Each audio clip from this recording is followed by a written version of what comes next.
RSS, BJP, Hindu Mahasabha ಬರೀ ಸುಳ್ಳು ಹೇಳೋದು. ಈಗ ಅಂಬೇಡ್ಕರ್ ಮೇಲೆ ಪ್ರೀತಿ ಬಂದ್ಬಿಟ್ಟಿದೆ ಇದಕ್ಕಿದ್ದಲ್ಲ. ಅಂಬೇಡ್ಕರ್ ಮೇಲೆ ಪ್ರೀತಿ ಬಂದ್ಬಿಟ್ಟಿದೆ. ಅಂಬೇಡ್ಕರ್ ಅನ್ನ ಕಾಂಗ್ರೆಸ್ ಸೋಲ್ಸಿದ್ರು ಅಂತ ಹೇಳ್ತದೆ. ಅಂಬೇಡ್ಕರ್ ಅನ್ನ ಕಾಂಗ್ರೆಸ್ ಸೋಲ್ಸಿದ್ರು.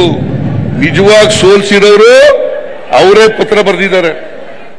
ಜನವರಿ 18, 1952 ಇಸ್ವಿ ಅವರು ಒಂದು ಪತ್ರ ಬರೆದಿದ್ದಾರೆ.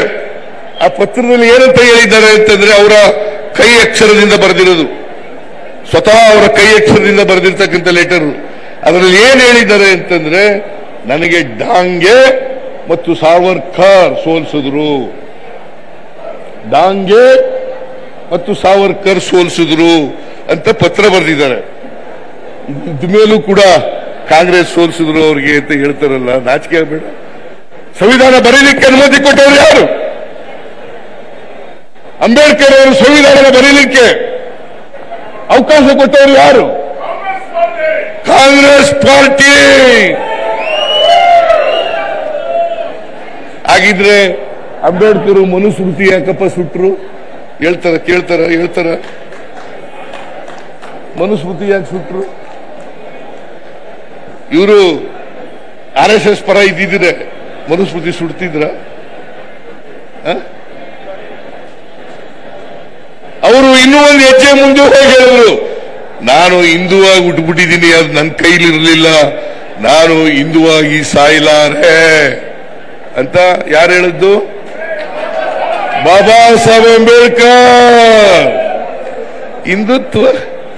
ಹಿಂದುತ್ವ ನಾಚಿಕೆ ಆಗಲ್ಲ ಇವರಿಗೆ? ಮಾನ ಮರ್ಯಾದೆ ಏನಾದ್ರು ಇದೆಯಾ ಇವರಿಗೆ? ಬಂಡ್ರು, ನಾಚಿಗೆಟ್ಟವರು, ಲಜ್ಗೆಟ್ಟವರು. ದಯಮಾಡಿ ಇವ್ರ ಮಾತುಗಳನ್ನು ಕೇಳಬೇಡಿ. ನೀವು ಧೈರ್ಯವಾಗಿ ನಾ ಹೇಳಿದಂತ ವಿಚಾರಗಳನ್ನ ಜನರ ಮುಂದೆ ಪ್ರಸ್ತಾಪ ಮಾಡಿ. ನಾ ಹೇಳೋದೆಲ್ಲ ಸತ್ಯ. ನಮ್ಮ ಕಾರ್ಯಕರ್ತರು ಸತ್ಯವನ್ನ ಧೈರ್ಯದಿಂದ, ಯಾವುದೇ ಮುಲಾಜಿಲ್ಲದೆ ಹೇಳ್ತಕ್ಕಂಥ ಕೆಲಸವನ್ನ ನೀವು ಮಾಡಬೇಕು ಅಂತೇಳಿ ಕೇಳ್ಕೊಂಡು, ಇವತ್ತು ಕೇಂದ್ರ ಸರ್ಕಾರ ಮಾಡಿರ್ತಕ್ಕಂಥ ₹2 ಪೆಟ್ರೋಲ್ಗೆ, ₹2 ಡೀಸೆಲ್ಗೆ, ₹50 ಗ್ಯಾಸ್ಗೆ ಅದನ್ನ ಕೂಡಲೇ ವಾಪಸ್ ಪಡ್ಕೋಬೇಕು ಅಂತೇಳಿ ನಾನು ಒತ್ತಾಯವನ್ನ ಮಾಡ್ತೇನೆ. ನೀವು ಮಾಡ್ತೀರಿ ಅಲ್ವಾ? ಎಲ್ಲೆಲ್ಲಿದ್ದೀರಿ ನೀವು ಅಲ್ಲೆಲ್ಲ ಮಾಡಬೇಕು, ಒತ್ತಾಯ ಮಾಡಬೇಕು. ಆ ಕೆಲಸವನ್ನ ಮಾಡಿ ಅಂತೇಳಿ ಪ್ರದೇಶ ಕಾಂಗ್ರೆಸ್ ಸಮಿತಿಯವರಿಗೆ ಧನ್ಯವಾದಗಳನ್ನು ಹೇಳಿ ನಿಮಗೆಲ್ಲ ನಮಸ್ಕಾರಗಳನ್ನು ಮಾಡಿ ನಾನು ಮಾತು ಮುಗಿಸ್ತೇನೆ. ಜೈ ಹಿಂದ್, ಜೈ ಕರ್ನಾಟಕ.